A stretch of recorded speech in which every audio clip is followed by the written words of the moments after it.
শিশুদেরকে পোলিও টিকার নামে যেটা দেওয়া হয় তার মূল কাজ বংশবৃদ্ধিকে দুর্বল করা, আর মেয়েদের 15 বছর থেকে যে টিকাগুলো দেওয়া হয় সেগুলো জরায়ুর ভেতরকে ছোট ও বেশি সন্তান প্রসবকে দুর্বল করার জন্য। আর সিজার হচ্ছে তাদের ষড়যন্ত্রের চূড়ান্ত সফলতা।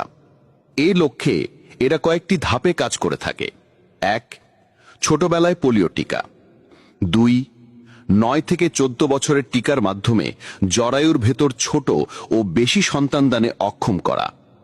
3, সরকারি ক্লিনিকগুলো থেকে আয়রন ট্যাবলেট থেকে শুরু বিশেষ কিছু ভিটামিন দেওয়া, যেগুলো মূলত পেটের ভিতরের বাচ্চাকে অস্বাভাবিক মোটাতাজা করে, ফলে বাধ্যতামূলক সিজার করতে হয়। আর সিজারের মাধ্যমে বেশি সন্তানের জন্মদান অসম্ভব। ব্যাস, মিশন সাকসেস। বর্তমানে দুগ্ধপোষ্য শিশুর মায়েদের দুধ স্বল্পতার মূল কারণ